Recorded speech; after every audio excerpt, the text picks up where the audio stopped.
Bonjour à tous et à toutes, c'est Paul Dam pour vous présenter aujourd'hui un nouveau sapin sucette et aujourd'hui j'ai fait de la semi-verticalisation.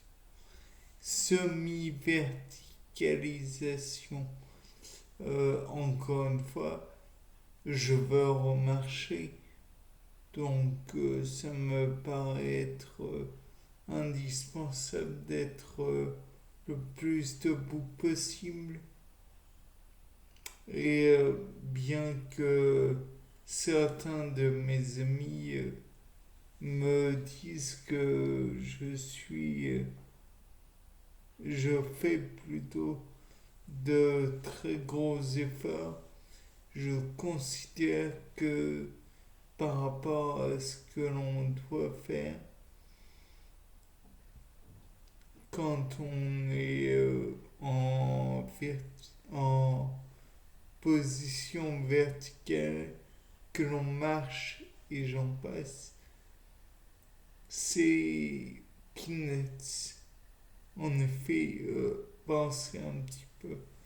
Vous devez à la fois garder l'équilibre, pouvoir passer d'une jambe à l'autre, être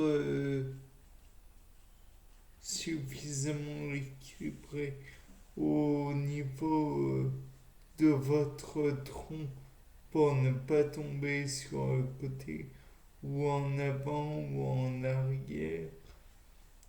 De même que pour votre tête, vous ne devez pas la balloter en avant, en arrière, sur les côtés ou que sais-je encore.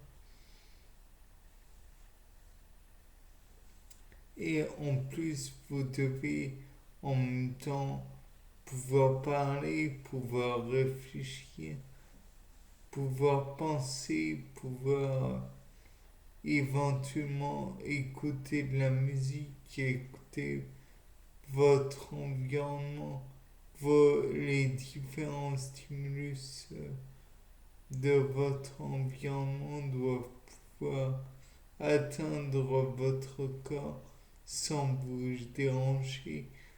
Vous devez pouvoir ressentir celui-ci.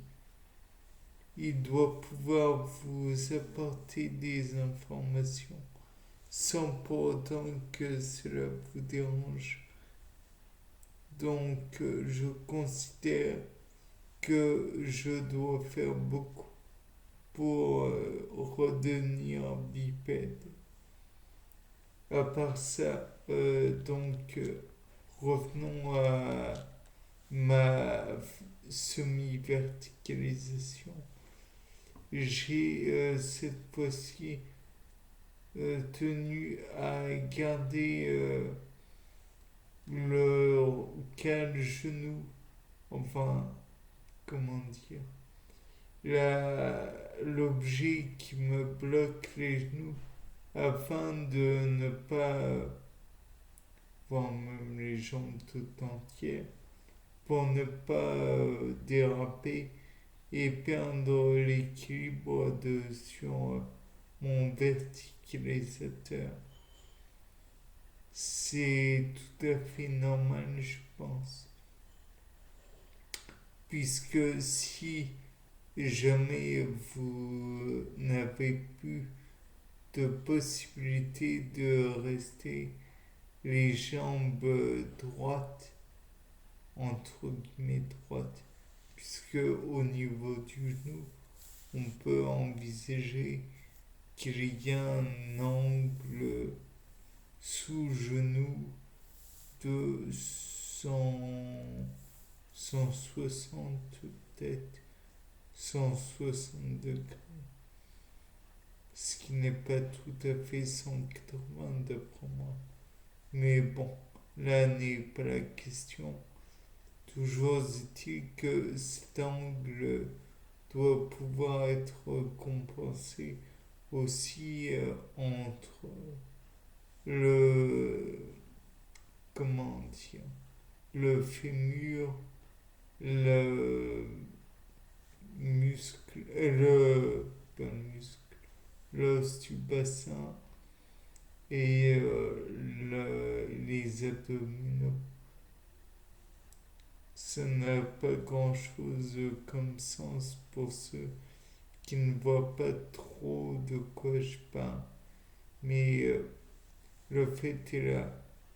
D'ailleurs, j'aurais pas dû parler des abdominaux, mais plutôt de la colonne vertébrale. Enfin, d'après moi, la posture debout est un savant mélange entre la musculature, certes, mais aussi l'ossature et le système nerveux, qu'il soit central ou périphérique d'ailleurs, car et peut-être même, quand on y pense, système nerveux entérique, je ne sais pas, c'est à vérifier. Bien, c'était pas le dame pour un nouveau sapin en sucette. Au revoir.